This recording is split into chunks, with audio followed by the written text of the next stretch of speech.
तो प्रभात बच्चों, नवांकुर डिजी लेसन्स में आपका स्वागत है। आज हम इस वीडियो में कक्षा 11 विषय हिंदी वितान भाग 1 सहायक वाचन के अंतर्गत भारतीय गायिकाओं में बेजोड़ लता मंगेशकर नामक पाठ के प्रश्न उत्तर समझेंगे। इस पाठ के लेखक कुमार गंधर्व हैं। तो आइए बच्चों, अब हम प्रश्न उत्तर समझते हैं। प्रश्न क्रमांक 1, लेखक ने पाठ में गानपन का उल्लेख किया है। पाठ के संदर्भ में स्पष्ट करते हुए बताएं कि आपके विचार में इसे प्राप्त करने के लिए किस प्रकार के अभ्यास की आवश्यकता है। उत्तर है, लेखक ने पाठ में लता मंगेशकर की अनेक विशिष्ट विशेषताओं पर प्रकाश डाला है। इसी क्रम में लेखक ने लता के अद्भुत गानपन की चर्चा भी की है। गानपन का अर्थ है मिठास और मस्ती। क्या अर्थ है? गानपन का अर्थ है मिठास और मस्ती। गाने का एक ऐसा अंदाज जो एक आम आदमी को भी भाव विभोर कर दे, मंत्रमुग्ध कर दे, वह गानपन कहलाता है। लता जी की लोकप्रियता का सबसे बड़ा कारण उनका गानपन ही है। लता जैसा गानपन प्राप्त करने के लिए नादमय उच्चार के साथ गाने का नियमित एवं कड़ा अभ्यास करना अति आवश्यक है। इसके लिए गायक द्वारा आघात, लोच और सुलभता को अधिक महत्व दिया जाना चाहिए। श्रोताओं को आनंदित करने के लिए स्वर, लय और अर्थ का उचित तालमेल बैठाना बहुत आवश्यक होता है। अब हम प्रश्न क्रमांक 2 की ओर चलते हैं। लेखक ने लता की गायकी, मतलब उनका जो गायन है, गायकी है, विशेषताओं को उजागर किया है। तो लेखक ने लता की जो गायकी है, गायकी की विशेषताओं को स्पष्ट किया है, उजागर किया है। आपको लता की गायकी में कौन सी विशेषताएं नज़र आती हैं? उदाहरण सहित बताइए। उत्तर है, लेखक ने लता की गायकी की निम्नलिखित विशेषताओं को उजागर किया है। पहली विशेषता है गानपन। कौन सी विशेषता है? गानपन। गानपन क्या है? जो एक आम आदमी को भी भाव विभोर कर दे, मंत्रमुग्ध कर दे, वह गानपन है। यह गानपन लता मंगेशकर के गायन की प्रमुख विशेषता है। अगली विशेषता है नादमय उच्चार, अर्थात गूंजने वाला स्वर।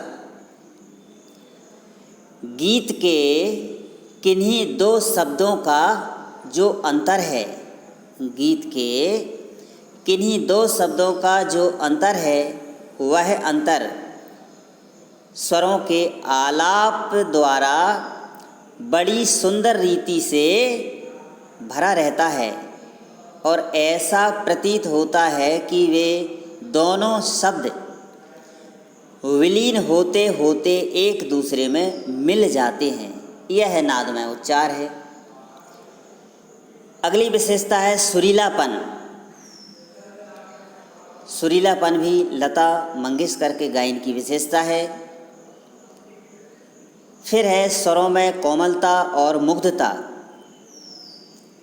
लता के स्वरों में कोमलता है और मुग्ध करने की क्षमता है। अगली विशेषता है मधुरता। इनका गायन बहुत ही मधुर होता है। और फिर है उच्चारण की शुद्धता। इस तरह इनकी विशेषताएं हैं। अब अगले प्रश्न की ओर चलते हैं। अगला प्रश्न है, लता ने करुण रस के गानों के साथ न्याय नहीं किया है, जबकि श्रृंगार परक गाने वे बड़ी उत्कटता अर्थात व्यग्रता से गाती हैं। इस कथन से आप कहाँ तक सहमत हैं? हम इस कथन से सहमत नहीं हैं, क्योंकि करुण रस के गीतों को भी लता मंगेशकर ने बड़ी उत्कटता अर्थात व्यग्रता से गाए हैं। जैसे ए मेरे वतन के लोगों करुण रस का गीत है। इस गीत ने देशवासियों की आंखों में आंसू ला दिए थे। उनके द्वारा गाए हुए अनेक गीत करुण रस से भरे पड़े हुए हैं और वे लोकप्रिय भी हुए हैं। इस प्रकार यह कहना बिल्कुल भी उचित नहीं है कि करुण रस के गीतों के साथ न्याय नहीं किया गया है। अगले प्रश्न की ओर चलते हैं। संगीत का क्षेत्र ही विस्तीर्ण है अर्थात फैला हुआ है, बहुत बड़ा है। वहाँ अब तक अलक्षित जिसकी ओर ध्यान ना गया हो, असंशोधित जिसका संशोधन ना हुआ हो, अदृष्टिपूर्व जिसे पहले कहीं देखा ना गया हो, ऐसा खूब बड़ा प्रांत है। तथापि बड़े जोश से इसकी खोज और उपयोग चित्रपट के लोग करते चले आ रहे हैं। इस कथन को वर्तमान फिल्मी संगीत के संदर्भ में स्पष्ट कीजिए।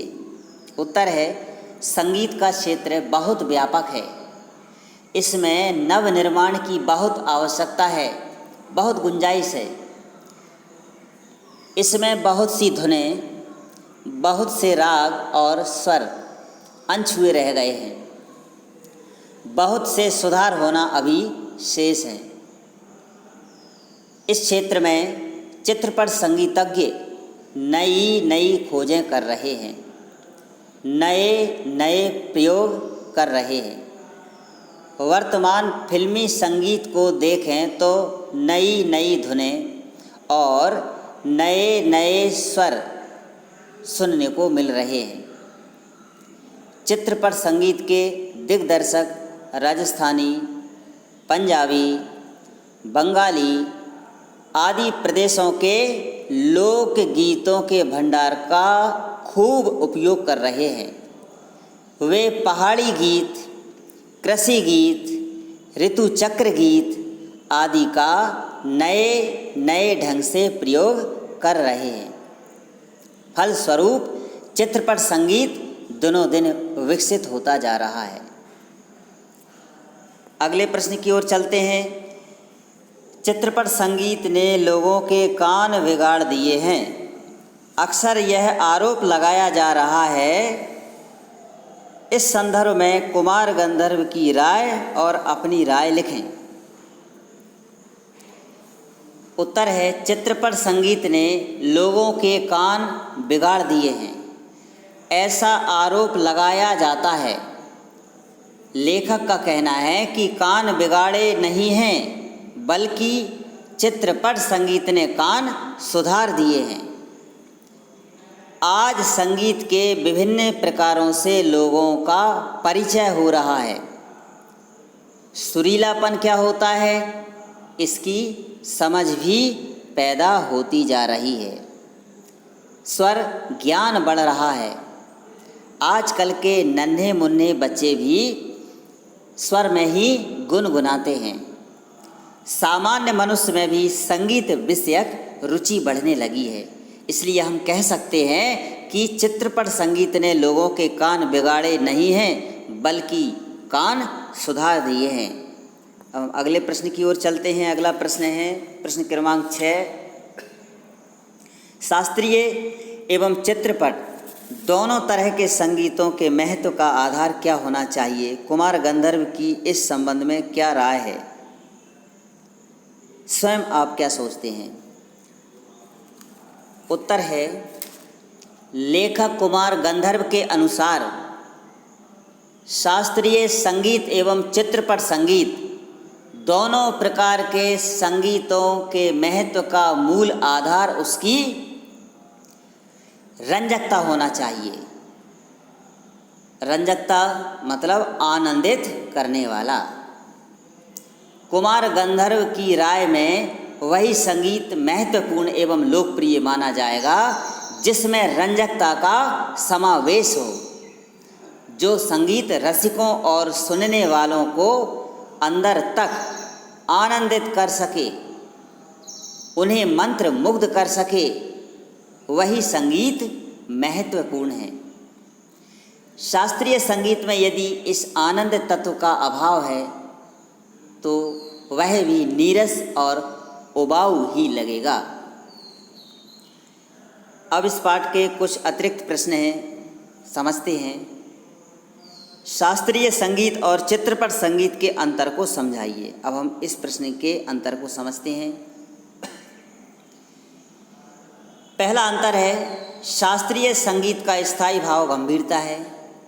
शास्त्रीय संगीत का स्थायी भाव गंभीरता है, जबकि चित्रपट संगीत का मुख्य गुणधर्म जलद लय और चंचलता है। क्या है? जलद लय और चंचलता है। अगला अंतर है, शास्त्रीय संगीत में ताल अपने परिष्कृत रूप में पाया जाता है, जबकि चित्रपट संगीत का ताल प्राथमिक अवस्था का ताल होता है। अगला अंतर है, शास्त्रीय संगीत में चित्रपट संगीत का ज्ञान होना आवश्यक नहीं है। शास्त्रीय संगीत में चित्रपट संगीत का ज्ञान होना आवश्यक नहीं है, जबकि चित्रपट संगीत में शास्त्रीय संगीत का ज्ञान होना आवश्यक होता है। अगला अंतर है, शास्त्रीय संगीत लगभग 3 या 3.5 घंटे में आनंद एवं कलात्मकता प्रदान करता है, जबकि चित्रपट संगीत का एक गीत 3 या 3.5 मिनट में ही वही आनंद एवं कलात्मकता प्रदान कर सकता है। कुछ अन्य प्रश्न हैं बच्चों, इनके उत्तर स्वयं को ही देना है। पाठ के अंदर से हैं, पाठ पढ़कर समझकर इनके उत्तर देना है। नूरजहां के गायन की विशेषता थी। 4 विकल्प हैं, सही चुनना है। फिर है, लता मंगेशकर के पिता का नाम क्या था? अगला प्रश्न है, गानपन की परिभाषा लिखिए। उसके बाद शास्त्रीय गायकी को परिभाषित कीजिए या शास्त्रीय गायकी क्या है। अगला प्रश्न है, लता से पहले प्रसिद्ध गायिका का नाम क्या था, या लता से पहले प्रसिद्ध गायिका कौन थी। फिर है, नादमय उच्चार को परिभाषित कीजिए। तो बच्चों, इन प्रश्नों के उत्तर आप पाठ को समझकर पाठ के अंदर की यह प्रश्न है, तो इनके उत्तर स्वयं को देना है। इस तरह बच्चों इस पाठ के प्रश्नोत्तर समाप्त हुए। धन्यवाद।